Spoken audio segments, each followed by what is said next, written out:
Good morning Japan. Ito ang lilinisin natin sa loob. Sinaunang bahay. Ano ito? Nabili ni boss. Ito daw ay siguro nasa 100 taon na ang edad na yung bahay na iyan. Pero matibay pa rin yung bubong niya, yung kahoy. Ayan, sinauna, parang ano siya. Hindi siya simento, parang putik yung kanyang pagkakagawa na may halong parang simento. At yung kanyang pintuan, parang ang laki, ang bigat. Ano siya?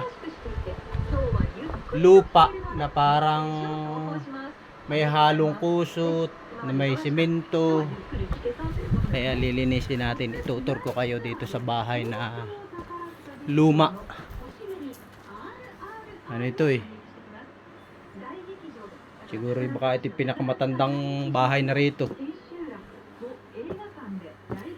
Yung siguro ang may-ari, samurai. Ayan, samurai siya.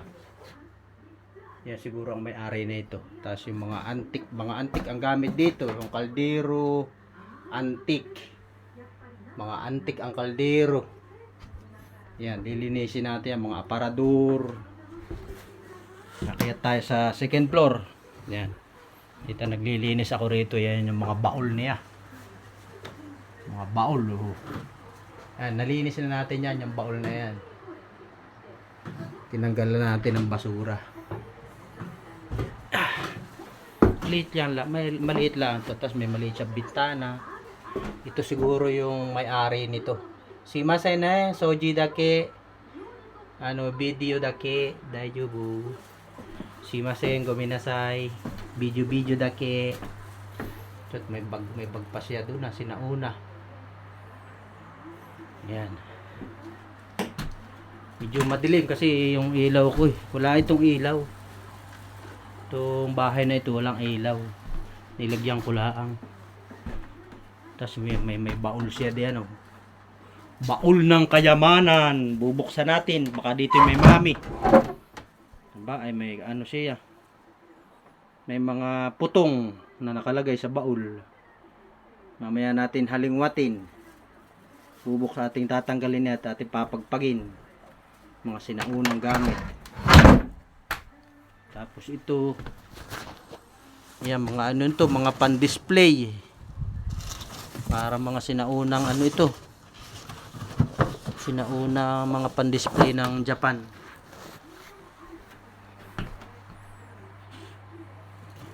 Yan mga pan-display nila. Mamaya linisin natin yung nasa loob na yan. Medyo madilim. Tapos ito ano to yung may mga yung sinaunang tao ng mga ano pan-display. Ang box naman. Sinauna ang box. Ang Jura box nila. Sinauna. Bakit ipahom? May edad pa ito sa akin. Ayan. Nalinis na natin yan. Sasarap. Sinauna. Medyo madilim.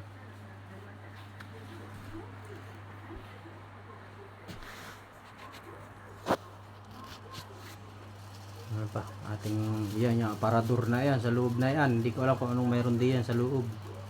Bubuksan natin mamaya. Tapos yung kanyang pang-itaas. Ewan ko anong tawag dito.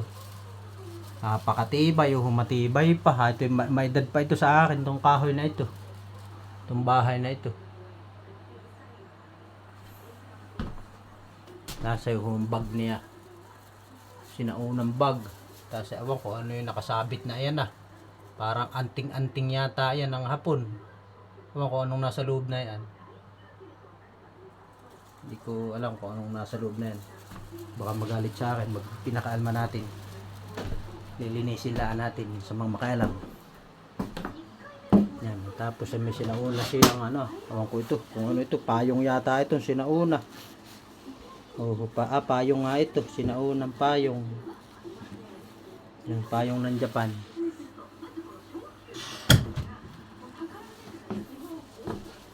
Tayo po muna ay maglilinis. Mamaya na tayo uli mag video.